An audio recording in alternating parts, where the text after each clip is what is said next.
And I want to welcome you guys. Welcome to the Water Cooler. The Water Cooler is a show about marketing, sales, and technology. Our goal is to bring you advice that works. Welcome. We're here in Nashville. This is the closing session of our conference. We just had our closing keynote speaker. We just had a visionary speaker on brand, Marc Davison, and we're going to sit down with both of them, and we're actually going to get a chance to ask them questions. If you're watching on Facebook Live, leave your questions in the chat. If you're here in the audience, raise your hand. Jimmy, you've got questions lined up, correct? I do. Yes, I do, buddy. How are you, my friend? I'm feeling great. Cheers, baby. You got your beer. Cheers. Let's do a quick cheers. Let's get into it. Jimmy, I'm going to steal your opening line here as we introduce Jesse.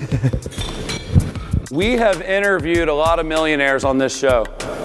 We have never interviewed a billionaire until right now. Please welcome to the stage for a one-on-one fireside chat, Mr. Jesse Itzler. Come on out, Jesse.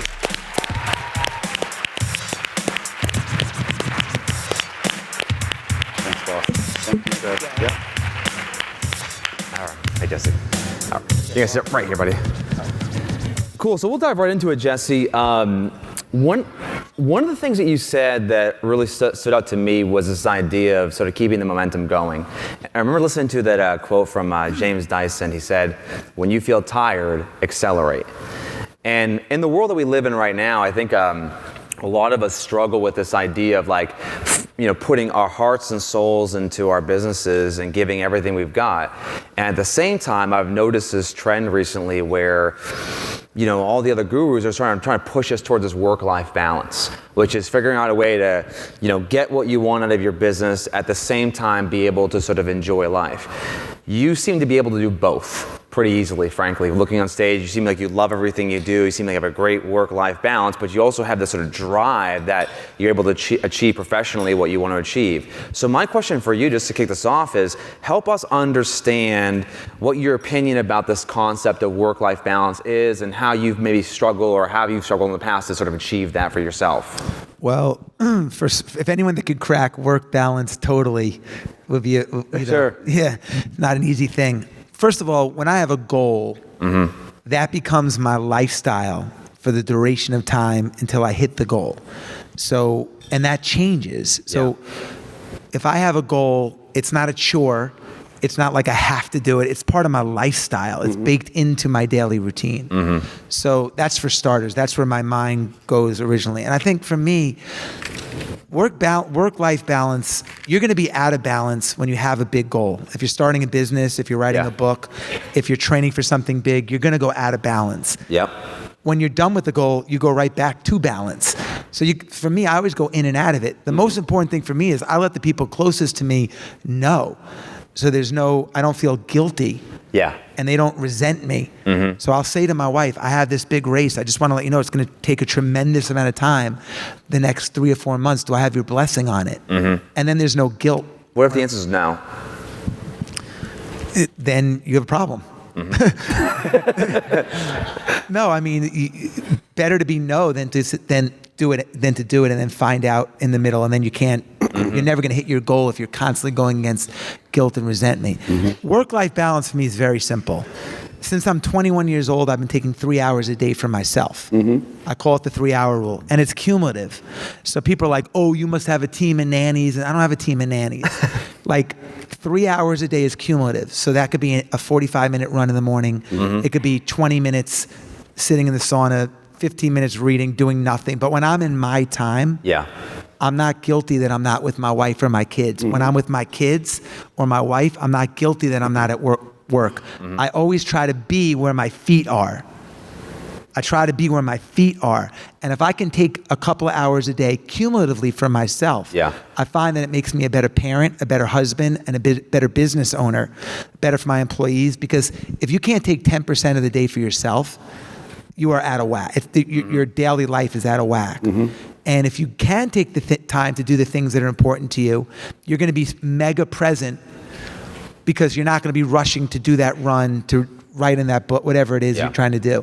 So for me, if I know I'm going to get the things I like to do done, I just become really, really, really present on where I am. Well, one of my big takeaways from your speech, I think the audience would agree, is because you're trying to explain to Jimmy work life and family life. And isn't it one life?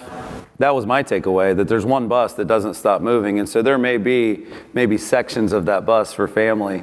But maybe that's why we're trying to figure it out and no one's cracked the code. Because they're trying to pretend they're different things. I mean, I thought when we talked about it, I talked about the 4 buckets that I have in my life, right? So I have my family, my business, my wellness, which you can't neglect. And then you have like this kind of catch-all, like things that are important to me, like my charities and friends, etc. And if something doesn't fit into one of those buckets, I really try to say no. When I was young, when you're young and you're starting out, you got to laugh at all the jokes that aren't funny. You got to go to lunch and someone says, because you want the sale. Sure. Yeah. And as you get older and you don't have to laugh at the jokes that aren't funny, you don't have to say yes to those meetings. See, when you're starting out in business, you can have high aggravation for high reward. As you get older, not that I'm this old guy, but as you get older with a family, you want low aggravation. You won't even do high aggravation for high reward. You want low aggravation for any reward. You don't want high aggravation.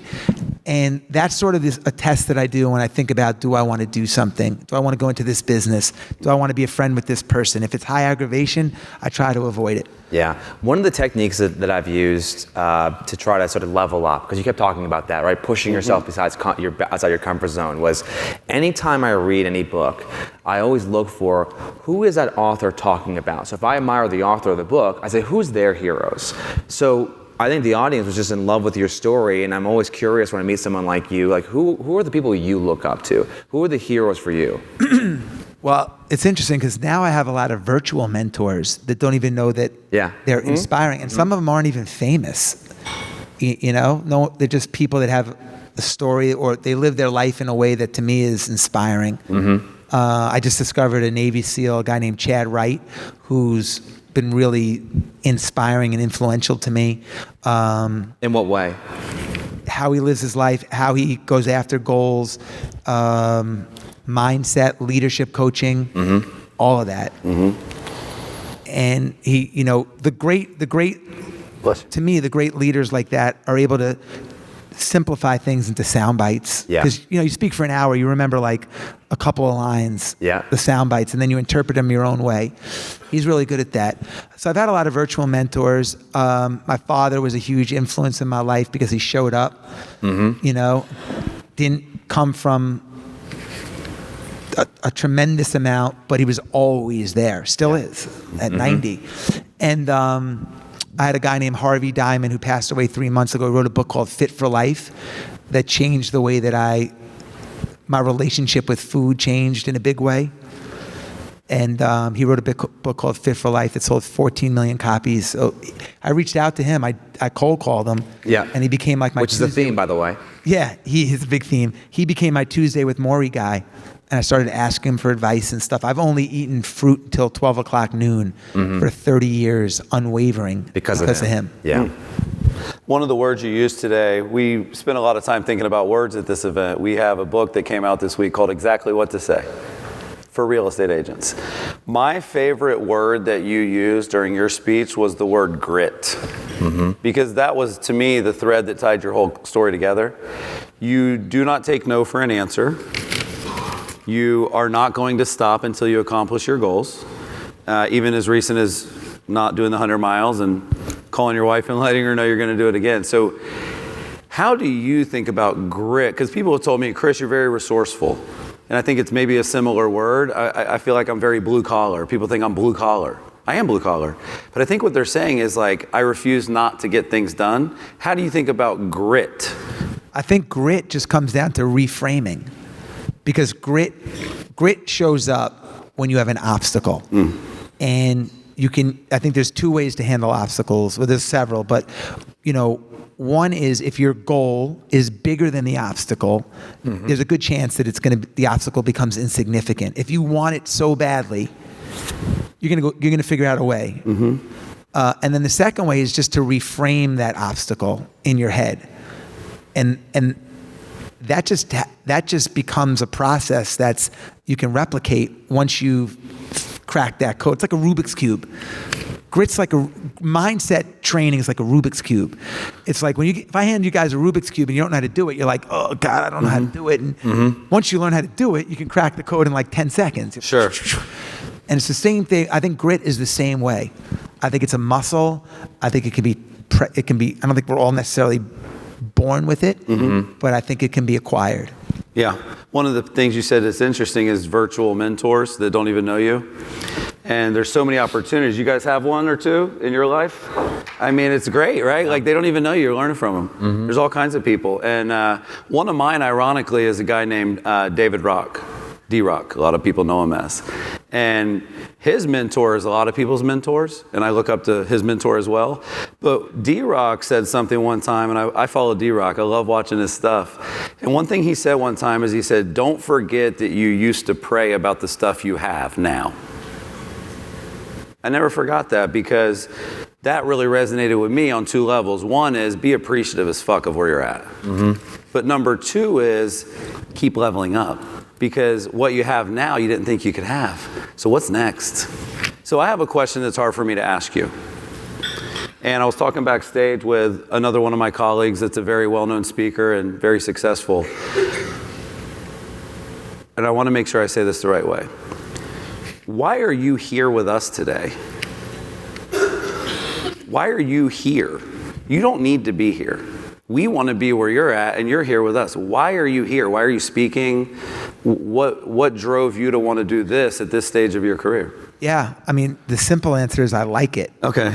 And if people get value from it, it's like the number one thing that you can do to have an impact in your business or your family is to wake up and ask yourself, how could I provide value?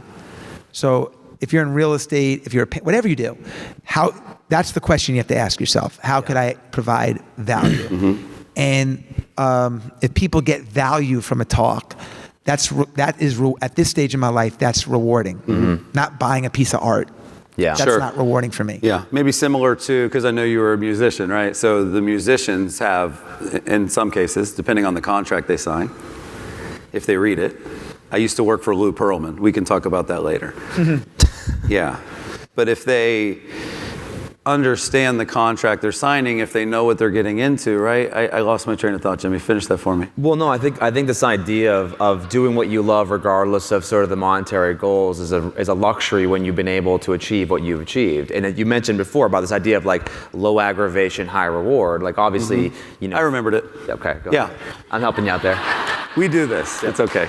So long story short, I'm Metallica. Fuck it, I'm Metallica. Well, who's your favorite band, Jesse? Who's your favorite rap group right now?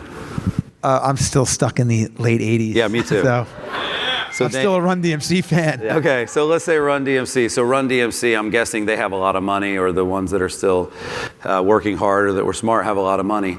But I bet they still love it at the end of their performance when the crowd cheers. Like that's the moment for them that matters, not the money. And it's just been, you know, in my experience, the people that have the most money seem to not care about the fact that they do. So I'm thinking about a comedian. You know, I'm thinking about Chris Rock. I'm thinking about these people who have achieved this level of success that's through the roof. They don't ever need to perform again either. So part of it is continuing to level up, but part of it is just do what you love to do. That's what you're doing. Is that fair to say? That's very fair to say. Yeah. I mean, if I didn't like it, I wouldn't do it. Yeah, I love it. I'm glad you are. I think it's going to help the world that you are. And I think that the same way you created opportunities for yourself as a young man, it's going to happen again without trying this time. A lot of those you had to try hard. Now, is it more inbound? Is it just you're giving and you're getting, or do you feel like you're still cold calling a lot? I'm not really trying. It's more inbound now Sure. for me. I just don't have the energy anymore to do that. Building a brand is exhausting. Yeah. It's exhausting. So a lot of it is inbound. But look, most of the things I've done in my life, I didn't set out to do it. Yeah. I didn't set out to start like a jet company. The opportunity was there. I saw it differently than other people did. And I've always got my foot in the door, and then without knowing, without any experience, I think experience is a little overrated. It takes too long. Yeah. And so I've always, like, who has time for experience? There's some kid in their dorm room right now that's like making like $1 zillion. Yeah. If I would have waited till I had aviation experience, there would have been 5 other I companies. want my pilot to have aviation experience, Jesse. Well, I'm not a pilot, but before I want my pilot to have aviation experience too. But if I would have waited, my partner and I would be like, let's wait 5 years till we really know what we're doing in this space. We're only 28 years old. Sure. It would have never happened. So my point is, get your foot in the door and then figure that shit out as you go. Yeah. But there's nothing like starting it. Yeah. And people always say, it's not the right time. I need more time and experience are the two biggest excuses. And it just kicks the ball further down the field. And then it's like, oh. Yeah. Well, when I hear you say the word experience takes too long, I think about asking for permission and sort of how that translates in my brain. Like you never asked for permission for anything that you've done, and as a result, you just sort of walked into those opportunities and took advantage of them. I do want to take a deeper dive at this idea of opportunities, because when I was listening to you speak, I kept saying to myself, like, this guy just looks at the world differently than me. That's sort of the thought that was going through my brain. And I, when I was reading your books, I just noticed that like you saw something that other people didn't when you were looking at something that was sort of mundane or didn't really stand out. And that seems to be a characteristic of people who are able to sort of have massive upside with anything that they work with. So if you were to try to like break down your process, and I know it's sort of like trying to get an artist to explain how they paint, but like, when you're looking at opportunities, how do you sort of separate the signal from the noise, and how do you get that like feeling that you get that you say, okay, this is an opportunity that's worth my time? I'm an entrepreneur. I never wanted to work for anybody. I've always wanted to have my own business. So I'm wired to look for things. And when I say things, anything. Aviation to beverage to music to right now I have an endurance challenge called 29029 where we rent a mountain and you hike up the mountain, you take the gondola down until you climb the equivalent of Everest. I have a coaching business. They're not related. Yeah. I had no experience in any of them. It's just I'm just open to ideas. So that's all it is. I'm not looking for anything specific like, oh, I really want to write a book. Yeah, sure. And it's always been like I start the process, and sometimes it ends up, the end result is all the way over here. 29029, which is an event we've sold out all 4 of the events that we put on, started in my backyard as a backyard race. And it just, for charity. Yeah. And people gravitated. I'm like, wow, there's something here. Once I get that lane, like, wow, there's something here, then it starts to go wider into what could it be. So, but what I'm asking though is that when you say when there's something here, like I'm trying to get to that, like what do you see? Like what's the maybe common characteristic between jets and coconut water? Is there anything similar? Can I give an example of it? And I don't know the future, and no one does, or we wouldn't be here. But I would say for me, an indicator that something's going to be very popular for me is if my wife is using it, not my friends. Like she's not into tech, she's not into social. If she posts stories, I'm like, okay, stories are gonna stick because my wife is all in. That's just a little cue for me to know it's gonna go big. Yeah, for me, it's always been what I want. Because I've always I knew that if I was passionate about it, it'd have a better chance for success. So I'm always looking for things that I would use or want or make my life better. Can I run a business idea past you? Sure. Okay, and I'm gonna try to explain it simply. Would you invest in a business that did AV equipment for conferences that never messed up? How many of you guys wish that business existed? I certainly have. And doesn't it seem like that should exist? My first question to that would be, who's running it? The business? Yeah. The reason I'm not... No, I know why you're asking it. Well, no, I get it. I would just say, hopefully someone that has felt that pain. Right. The answer is no. I wouldn't. Okay. It's okay. But I hope someone does. That would be amazing. Yeah. Because I don't invest in anything that I wouldn't use or have passion for. Yeah. So if the mic doesn't break and it doesn't bother you, why would you go down that rabbit hole? Because it's not interesting. I appreciate it. No, the power of no. I remember I was listening one time to Gary Keller talk. He's a billionaire in the real estate space, Keller Williams. And he said, everybody in this room has a to-do list and they need a to-don't list. We're so obsessed with what we need to do. And I love the way that you approach your schedule and I like calling it a do list. Do list. Yeah. When I talked about would you invest, I am serious about that because I don't invest really in anything anymore, but it would be either a product or something that I'm really passionate about, or it's run by someone that I really believe in. I see. And if it was a product that I had a product that I loved, but they pitched, people don't know how to pitch. That's like 90% of the people don't know how to pitch. Yeah. And like, get your elevator pitch down. People don't want to listen for hours. Yeah. Get to a point where you can say what you want to say. Understand people just want to know what's in it for them. Answer that quickly, and you'll be way better off. I had a product that I loved. It was a spicy. It was a tequila, like a jalapeno tequila thing. My wife and I, we loved it. Then the guy came on to pitch me, and he spoke for 57 minutes. And I was like, I'm out. I can't take these calls.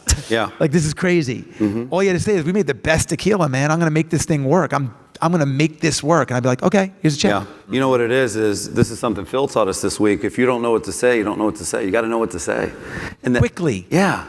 Well, you denied me very fastly. So I didn't waste a lot of your time. But one of the things you taught me earlier is about momentum. So the AV idea I have, Drake has already signed on to invest in. Are you now interested? See, now you have a story and momentum. That's different. But I'm still not for me. Okay. But I love that, because when If you tell me you have a rapper that's going to be like Drake, Oh no, I'd be interested in that. Yeah, I got you. And exactly. But I'm the wrong. By the way, I was partners with a DJ from Run DMC, Jam Master Jay. We shared a desk together, and one day he came in and he's like, I have this kid. He's an amazing rapper. His name was Curtis. He was a boxer. He was 18 years old, and he came in and he had a partner named Kaysan, and I'm like, Kaysan is unbelievable, Jay. You're wrong. Kaysan is the guy. And I signed Kaysan, and then Curtis became 50 Cent. Yeah, I knew that. Oh man, jeez. Yeah. So I'm the wrong guy to ask about talent. Yeah, I just loved your pitch on momentum, because people want to join something that's working. So just for, again, I know we have a lot of small business owners or entrepreneurs in here. When I had a company called Sheets, they were oral dissolvable strips that you put on your tongue like a Listerine strip. Yeah. But instead of making your breath smell good, they were infused with caffeine. So it was like drinking a Red Bull, and you put it on your tongue. I partnered with the biggest athletes and entertainers on the planet. Raised a ton of money, and it ended up not working for a variety of reasons.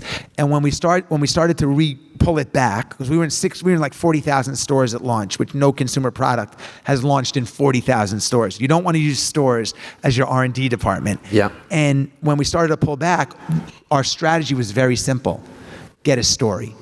Get a win in one town or one city where you're seeing same source sales increase, and then you can tell that to another person. So like when I said you're the business plan, if you sell an apartment to LeBron James, that's a story people are going to want to hear. You're going to get more trust. You sell it's all about stories and momentum. Yeah. A big part of it. It makes it a lot easier. Yeah, there's one interesting stat. We did a Kickstarter project when it first launched, and I found out that of the projects where people back and support the artist or the musician, the ones that get to 50% funding, 97% of them get to 100% funding.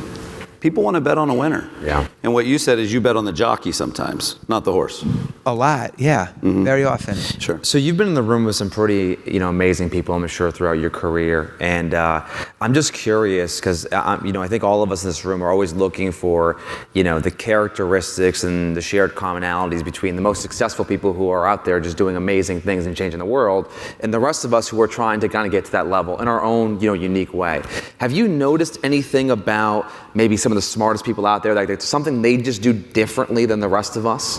They're fearless, and they take risk. How do you get to, because I think you say that, but, I'm nervous here interviewing you. You're massively successful, right? So I have to overcome that personally as a show. I'm excited, right? It's our community here, but how does one overcome that in the real world? Well, there's a couple of, some aren't scared of failure. Right? So that's one way of becoming fearless. Like, I'm not scared. I'm going to try it regardless of the outcome. I'm not scared of it. With 100% certainty, everybody in this room and everybody listening is going to come up against a giant wall of fear. many times. Yeah. You have two options.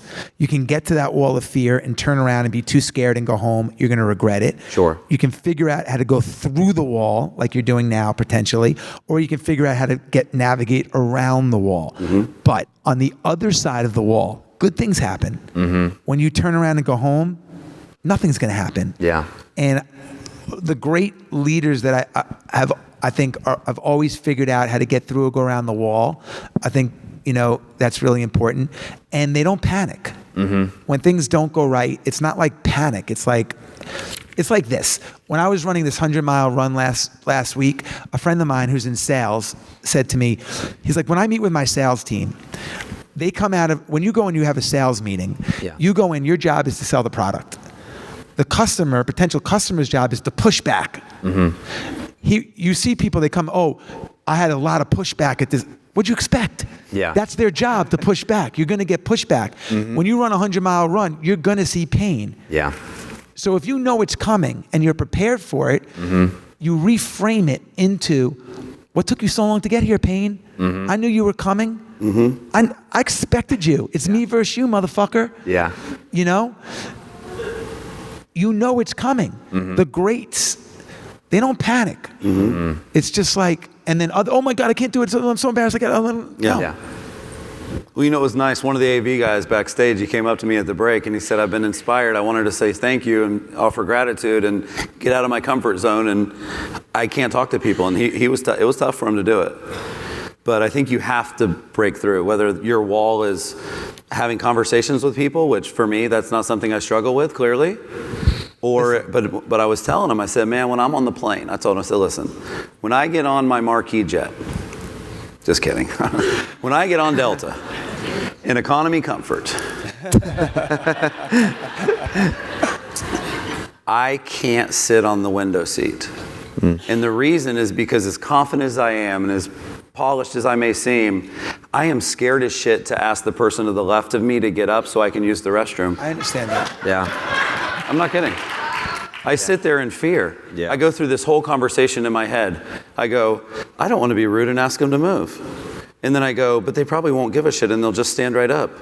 And I wait until my bladder's about to explode and I'm in massive pain. Yeah. And then I say, would you mind moving? And they move every single time. Of course. So why do I have that whole conversation with myself before I just ultimately break through the wall? That's how you break through the wall. Is that fair to say? You have to have that internal dialogue? First of all, I think that's very considerate of you. Thank you. Thank you. You may be the first person that's ever said that to me. And if I'm ever blocking you and you ask me, I'm going to really test your bladder. Damn it. Well, the good news is we don't sit in the same plane, so you'll never see that. With 100% certainty, everybody in this room will probably be dead in 100 years. And nobody in the next wave of humans, when they come to the planet, is going to care that you were scared to ask someone to get up because you had to pee. Like, we all have our own problems. No one's going to be here. We all have glitches. No, but we do all have glitches. But like, my point is, we're insignificant in like what's going on. So once you recognize, like, what's the big deal? What's the worst that can happen? Sure. You get a lot the more. worst that could happen is they would say, no, you're going to pee on yourself, sir. That's never happened. Who hasn't peed on themselves? Exactly. Well, cool. Well, I just wanted to say thank you so much, Jesse. This has been great. Give it up for Jesse, guys. Thank you. Seriously, we really enjoyed it. Thank you. It's nice to meet you. Can we get one quick pic here? Yeah. Awesome, right here. Here she is. Cool. Thank you. Thank you very much. Nice to meet you. Thanks so much. That was a blast. Wonderful speech, really. Truly enjoyed it. I got to go to the bathroom. Say anything. And I know Matt Damon. All right. Well, that's our first guest. How do you do? Yeah. Those of you watching on Facebook, if you're watching on Facebook Live, do me one favor. Hit share right now. Share this with your friends. They can watch the interview. Hit the like button. Hit the comment button. Let us know that you're enjoying it. Jimmy, up next. Our hero. Yeah, are these my notes for Mark, or are these your notes for Mark? This is Okay. your notes. Well, ladies and gentlemen, we're excited to bring our second guest up to the stage. He was your brand keynote speaker. He taught a masterclass on branding. He's been a good friend of mine for a long time. This is his first appearance on the water cooler. Marc Davison, welcome from 1000 Watt. Thank you, sir. Welcome. What's up, brother? Good to see you again. Take a seat over here. Yeah. Oh, nice. How do you find that guy, right?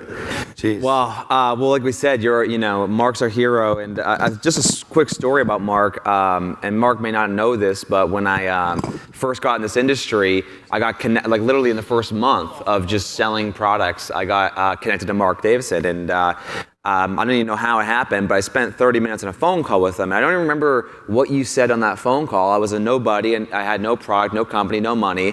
I was completely destitute. And I remember just the way you made me feel in that call inspired me in such a way where I felt like I could build something for this industry that didn't exist. And it's a lesson that it's never left me, because I think people, whether it's an opportunity to work with someone who maybe is a new agent or give advice to a colleague, people remember how you make them feel far more than, I don't know, there's a famous quote about that, but that feeling that you left me has always, stuck with me years and years later. So where I thought I remember that call, and do you remember what I said to you on that call? no, because I don't. Okay. It was a long time ago, but I remember why I called you, because you were doing something different, and it hit our radar. Yeah. And we're attracted to that, and I wanted to know who was the guy behind, because you were doing some MLS app or something. Yeah, I was a lunatic who decided to build something on Facebook using the MLS data. Yeah, but MLSs don't do anything innovative, so Yeah, this is sure. MLS. Two words you don't see go well together. Well, what's fascinating, just to piggyback that, is that's how I met Jimmy too.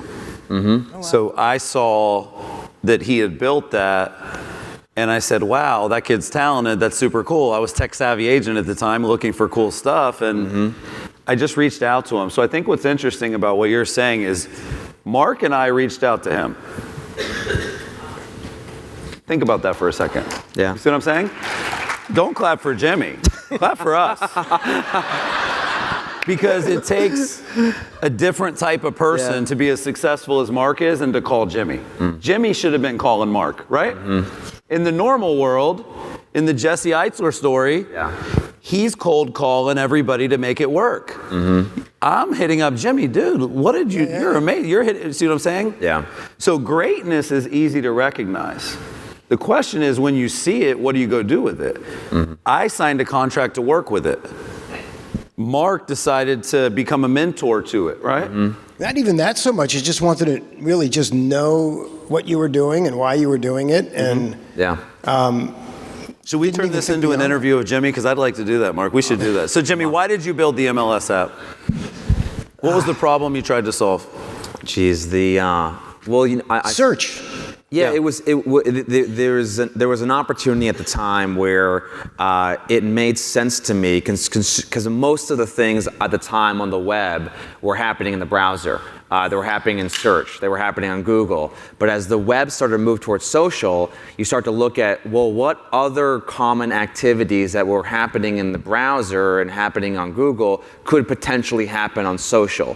So just like Bezos said, well, what do people already feel comfortable buying online? Well, books is one of those things. Why not sell books online? You sort of look for that trend that's happening within a space, and you say, well, can I take that thing that's already happening and attach it to something that's already on the upswing? And that was something that we tried to pursue. And obviously, as Jesse said the entire time, is like, experience is overrated. You just didn't ask for permission. So no one else was doing it at the time. So it certainly picked up some momentum there. But good answer. Yeah, give it up for Jimmy Mackin. Yeah, that was good. So Marc, I have a question about cycling. Cycling. You told a great story about a company that sells cycling clothes. Rafa. It's rocking it right now. Oh, there's REI, which is the brand that loves outdoors. Right. And then there's Rafa. Am I saying that right? Yep. But what's interesting is when you started telling the story earlier of the cycling brand, I didn't think of that brand. I thought of a different cycling brand. Which cycling brand did you guys think of when he said that? Peloton. So Peloton, So Peloton makes a stationary exercise bike, and that's a great brand. Rafa doesn't make bicycles; they make apparel, and that's all they do is really make apparel. And I cycle, and I have access to lots of different apparel brands, but none of them have any real meaning to me. They're probably all made from the same exact material. Yeah. But I don't identify with it. What was it about REI? So there's a brand named REI. You showed a beautiful picture, a couple of their ads. So they're just a department store, but they embrace something more than shopping or profit. Well, you know what I heard a story about backstage? I think Phil told me this. So they are a shopping store, right? Well, guys, what is the most popular day of the year for shopping? Yeah. Guess what day they're not open? Black Friday. Why? Well, it's the whole opt outside. They feel like you can shop any day. So they'll have a sale on Saturday, but on Friday they make sure it's a tactic. Sure. It's a marketing spin, but it's on brand. It's right for them. Yeah. And so they close, and it's huge. I didn't know that. Yeah, and so my condo where I live in Portland, we're on the 6th floor. REI is the first 2 floors. So I see what happens Saturday morning. Yeah. Black Friday is crazy. Black Saturday for REI is lines wrapped around the block. So they don't lose anything, but they stay on brand and they picked a campaign that makes sense for them. I love it. And you know, the thing about that is what was their mission statement? Do you remember, or was it just live outdoors? It's a whole paragraph, but it's based around this embrace of it. The more you're outdoors, the more you begin to appreciate our environment. Sure. It's easy to sit here and debate climate change or feel like we need to do more for the climate, but if you don't really spend time outdoors in the environment, you're not really experiencing what's actually happening to the environment because of the climate. So they want people out, and they give you the best gear which to endure the outdoors. Well, what I thought about when I heard that story from Phil is I thought, wow, you guys, I said, what's the busiest shopping day of the year? You guys knew right away. What is the day of the year the most people are indoors? Hurricane Day. Cyber Monday. Thanksgiving. Are you guys, when you go on Black Friday, going to like shop at a farmer's market, or are you in a mall? Outdoor mall. You don't go into the store? You just walk around and just do the kiosks only? Yeah. So ironically, the day of the year that the most people are indoors is Black Friday. Yeah, that's why they do it. I remember reading a story many years ago about a Volkswagen who came out with this incredibly innovative car, and it had every feature imaginable. It was like $110,000. It was $110,000. And it didn't sell. Didn't sell. Off-brand. Why? Off-brand. Nobody. If you're going to spend $110,000, you're not buying a Volkswagen. Even though it is a better car. Yeah, but like I said earlier, Volkswagen doesn't define you when status is important. And you can buy a really good. Listen, Kia makes a really good car. Yeah. You could buy one of those for $38,000. I remember seeing that on Twitter. Like someone's like, "There's no way LeBron drives a Kia," and he took a picture of him in a Kia, and I was like in his driveway. I remember that story. Still doesn't mean he drives one. Exactly. Right. Someone's. But you know what's funny? You mentioned that Jimmy's favorite athlete is Tom Brady. I want you to look at the endorsements Tom Brady has. Tag Heuer. Yeah. Who else? Well, he's got his brand now, so he's more into his TB12 brand. Yeah. He's now becoming a brand. If you guys go on Tom Brady's website, he sells kale pajamas.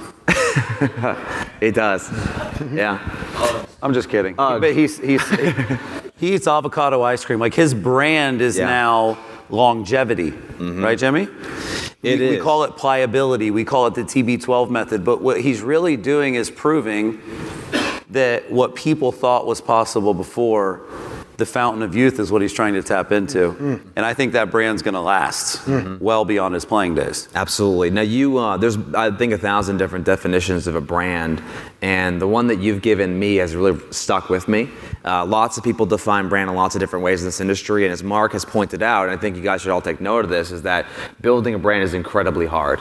It is so much more than just a one-day workshop. It is a commitment to excellence. It's a commitment to what Phil's been saying this entire time, just getting better along the way. Talk to me for a moment, if you could, about this concept, and maybe something you didn't talk about during the speech. Like, is there any other characteristics or tactics that can help an individual build a brand beyond the ones you covered during your keynote? Yeah, so like I gave you 5 of what I said were many. They're the critical 5, but like there's also things like continuity and consistency. I could have done a quick little wrap on that, but like part of what you expect from a brand is this sort of consistency and continuity. You know, when you go into a Starbucks in one place, it'll be the same Starbucks in a different place. And that sense of continuity is something you end up depending on. There's a couple of things that sort of, when they work in tandem, create trust. So continuity is one of those things. Is there an exercise, sorry to interrupt, but just a thought, is there an exercise that someone could do to uncover whether or not they're actually, having that continuity in their brand? God, it's really hard to be objective because people could make up all kinds of excuses why they do what they do. Yeah. Which is why you need, it's why mentorship is so important at any level, is you need somebody holding you accountable for something. So Who's your mentor? I have a couple of friends. One is in real estate. Actually, 2 are in real estate, and one owns about 12 or so e-commerce businesses. So I check in with them often, and sometimes I get invited to be a participant in the next crazy thing they're doing in business. And I think maybe they rely on me a little bit for mentorship too. But they're people I go to when I'm stuck with a dilemma and I need objectivity. And they'll give me brutally honest, answers. So there is continuity. Yeah. There's also and one of my partners at 1000 Watt, Joel, wrote a blog post a while back. I think it was called Creating Certainty.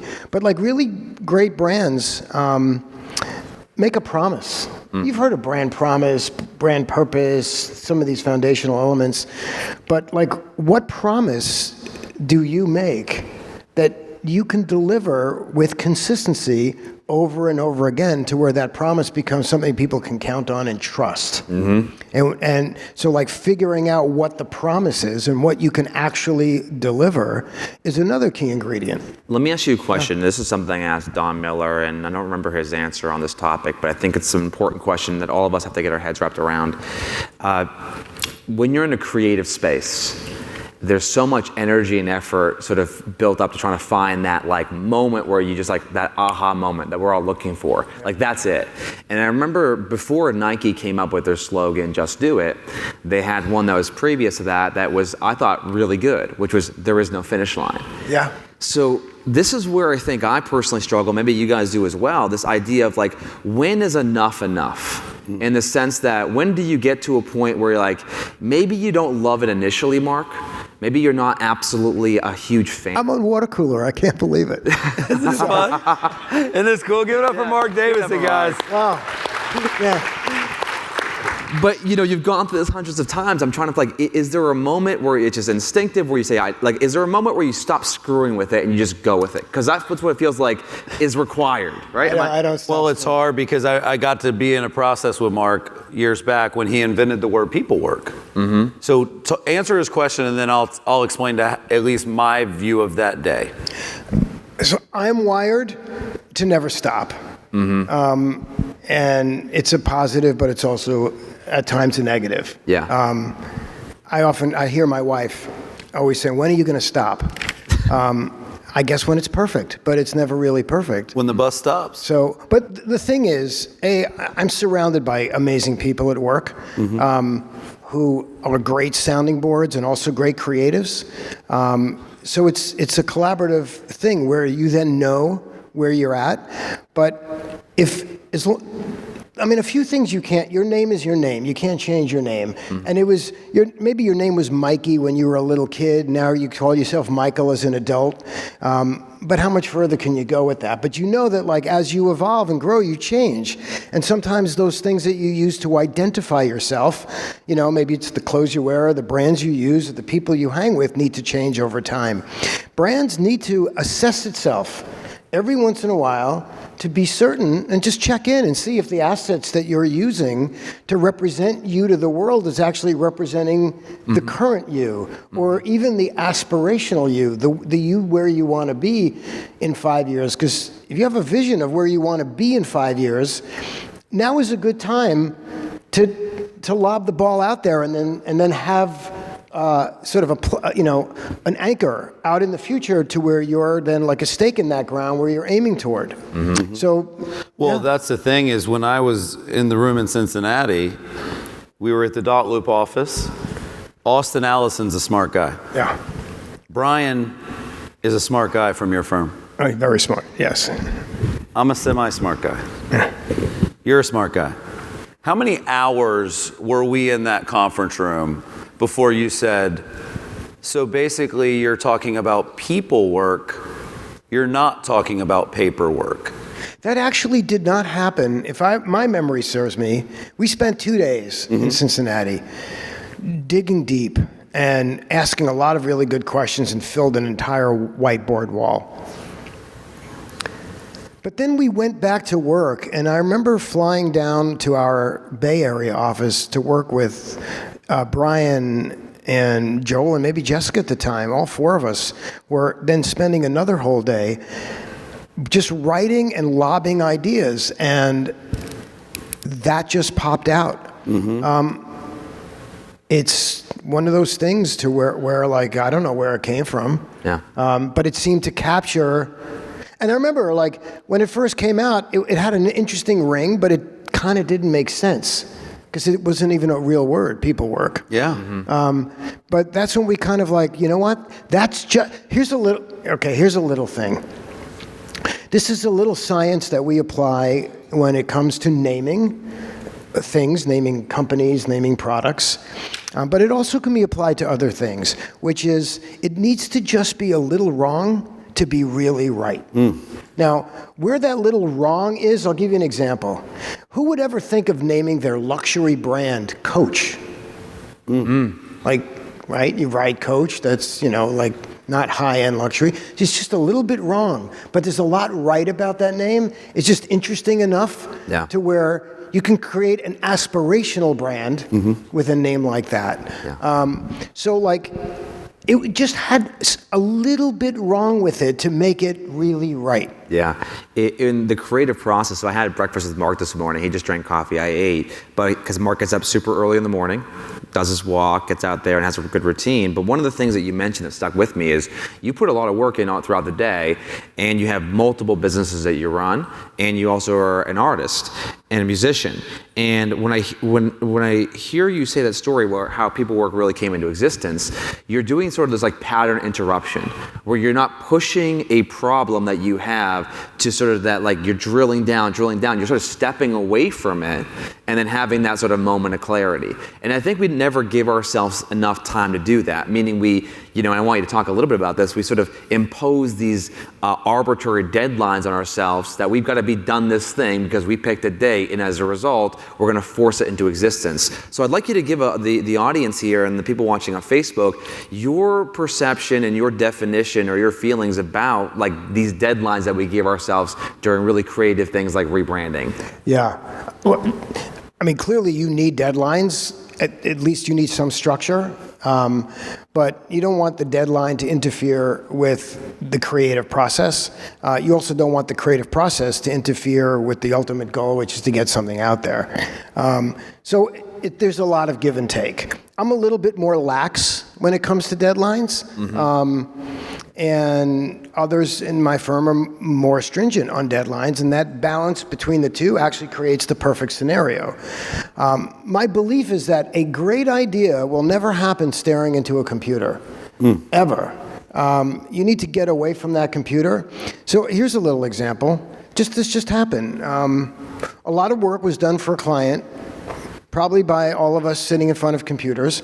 But then we got together in a more lounge-like environment where each member of the team was pitching their contributions to this brand presentation. And it was all good, but there was something about the slogan that just wasn't right, even though it was really good. Yeah. And so, we question it, defend that. Mm-hmm. Why did you come up with that? Why do you think that that's really good? And the defense was good, but yet it still didn't quite resonate.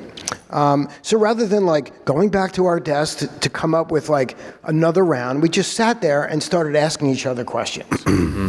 And I remember this. One of the people on the team is in the middle of selling their house. And I said, so what are you feeling as a seller? What are you going through? What do you want more than anything?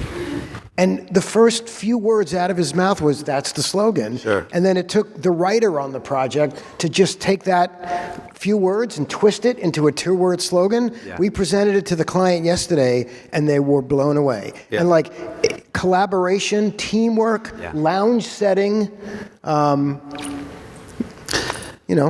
I will not advocate having no deadline. I think sure. Well, it's funny because I bet what happens to you often is what we did to you. So we mentioned earlier for the room and for the live stream, we are now a 1,000-watt client. We're pumped.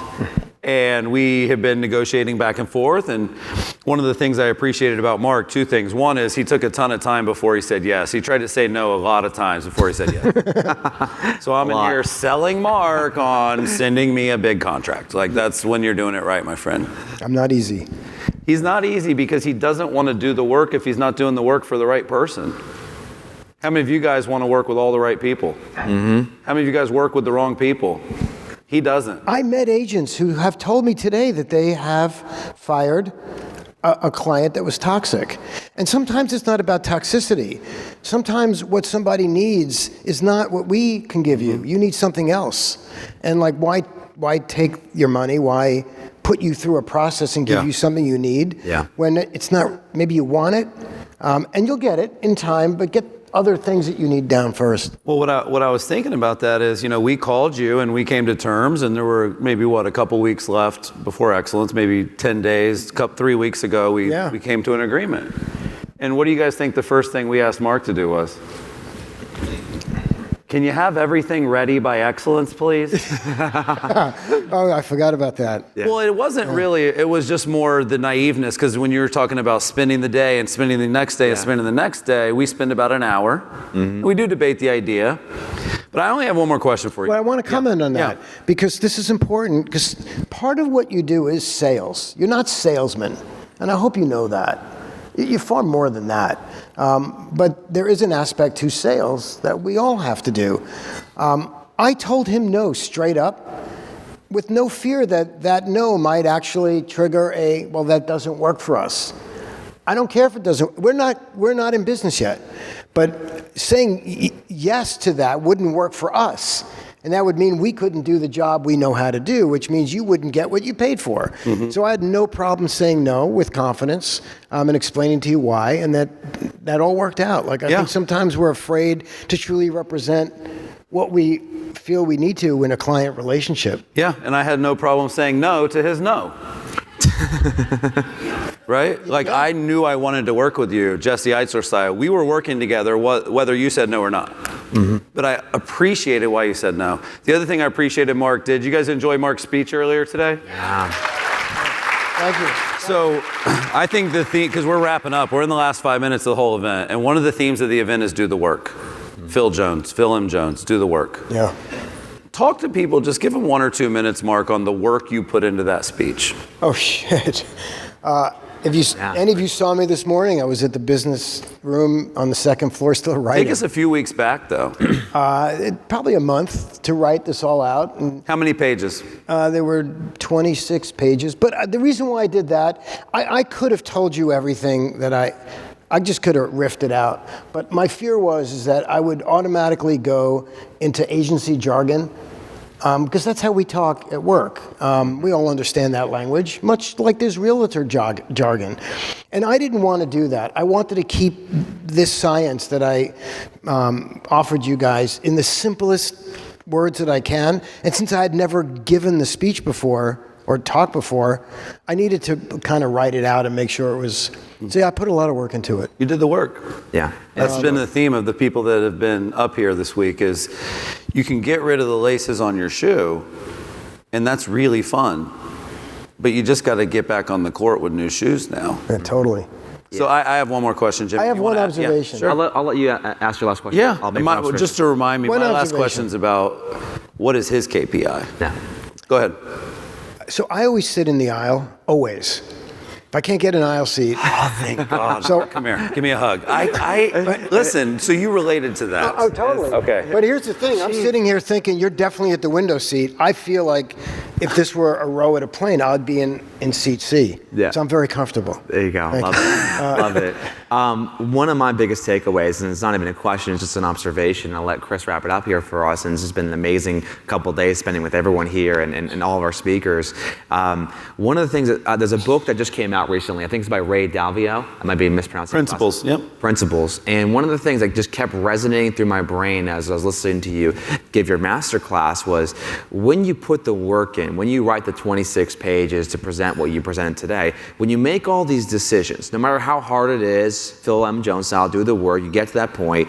Once you actually get to that point, everything else becomes easier. There's never a discussion or a decision that needs to be made about the branding, the messaging, the marketing, the advertising, the selling. Once you get to that point, it makes every other decision not even a discussion. And that frees you up to do so much. And I think that's the one takeaway that I hope you guys took away from today's speech is that you got pages and pages of notes. But what Marc was covering today, if you put the work in, whether you hire his firm or whether you do it on your own, when you put the work in, there is a promised land, Chris. There is something after this that you can achieve that makes the whole brand align around a common goal that makes every decision easier and I think can bring you to new heights. And that to me was the biggest takeaway from this whole speech. Well, your language class of here's the words we never use. Mm-hmm. We were already at lunch saying we're never saying sorry again. Why would we apologize for trying to help people? Like, I don't like that word, but it's a very common, I'm so sorry, Sally, that your listings are not appearing. I understand you're frustrated and we're going to fix it. We are a positive company. Why would we apologize? If we messed up, it wasn't on purpose. Or even further, like, I'm going to challenge you on using words like marketing and sales. Those are common terms. Is there a better lexicon that would be right for your archetype? Mm-hmm. That would be more appropriate. Yeah. I have found, and if you work in my profession, this happens a lot. When you start presenting work to clients and they start coming through the journey in the way in which we've presented, and I think it's happened to some of you already today, because I spoke to some of you. You started having new ideas. You started seeing new and different and better ways. I got an email from somebody today, which, by the way, I got a lot of your emails. Shine at 1000watt.net is working now. Sorry about that. But one of you wrote to me about how you somehow instinctively felt that a lot of ideas that you were having were putting you into sort of dead ends and corners that you didn't like. And this is by the result of what I talked about today, kind of opened up a whole new pathway for you. It's amazing to watch clients start coming up with ideas that are on brand, things that they probably never would have thought of if we just didn't sort of crack the code for them. Sure. And it leads me to the last question, which is, when you helped us with people work, I'll be honest, Marc, I have often thought branding and messaging and agencies, like I'm a sales dude. I'm a marketer guy. You could change the words if you want. I love marketing and I love sales and I don't give a fuck that I do. Yeah. And so when I watch you do branding, I'm equally impressed, but I always wonder how an agency defines success, because I know Ogilvy defines success as awareness and sales.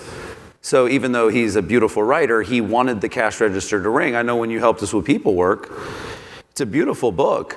Zillow bought Dotloop for $108 million. I was there the day they did it. They walked into the room and they said, I'm going to be real for a second. All right, yeah. I wasn't there. Zillow, don't email me. Just don't email me. I'm going to put that out there. They walked into the room, they said, we're not going to change anything. But you're going to be using Outlook, not Gmail. And we're going to change the logo and we're going to switch the capitalization of the first letter. But besides that, nothing changes. And obviously, that's a lot of change. Yeah. Because when a company buys a company, there's going to have to be change, but there's also going to have to be alignment for the partnership to work. So Errol Samuelson, who used to be my boss, he walked in Cincinnati. You would have loved this, Mark. I wish you would have seen it. I'm going to try to find the video for you. He walked in, 300 employees at Dotloop. He said, I want to tell you guys why we bought the company. We bought the company because we were attracted to the people, work, message, and ideology. Well, I didn't know that. I'm glad you do now. Yeah. Austin should thank the shit out of you, by the way. He's been gracious. He should be. Yeah. But think about that. Because you write a book, it was a book, and it was a slogan, and it was a website, and it was a new word, and right? Mm-hmm. And it led to a 9-figure acquisition. So the last question I have for you, Mark, is very simple. You work with a lot of clients. Your work is beautiful. What makes you proud? What makes me proud? Wow. How can we make you proud when you work with us? Well, okay, one thing. A business has a value. A brand has a higher value. Mm-hmm. The reason why you want to endeavor to build brands around yourself is not for vanity or ego's sake. It's to create more loyalty, more connectivity, which ultimately increases your value. And that could be financial value or it could be consumer desire. So when you get to brand level, you become more valuable. What makes me proud is, we got into this business. We built 1000 Watt with a very strong worldview that there are a lot of really great real estate entities in this industry that don't shine through because they all look like everybody else. And I feel great pride when a client comes through that journey with us and can go back out in the market with a new look, a new feel, a new rap, and call me a week later and go, oh my God, the phones are ringing, recruiting is like crazy, our agents love it. I'm very proud about that. I also take a lot of pride in the group of people I work with. They're so incredibly talented.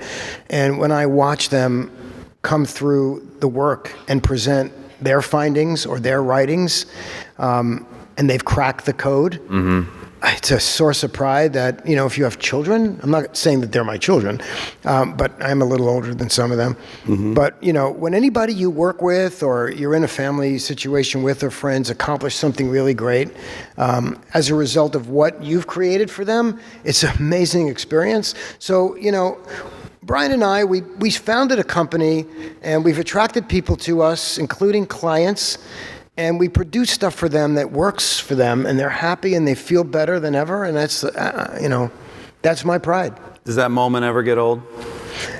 No matter how old I get, that moment doesn't get old. That moment keeps me really young. I live for that. I live for that moment when we present work and a client goes, hey, we've had people. If you guys know Peggy Lynn and Chris Spiker, we did some work for them and Peggy Lynn cried when we presented her slogan. Wow. and we read her manifesto. She cried. It's joyful because we got it for her. You made her shine. Yeah. Guys, give it up for Marc Davison. I give it up for you guys. Thank you.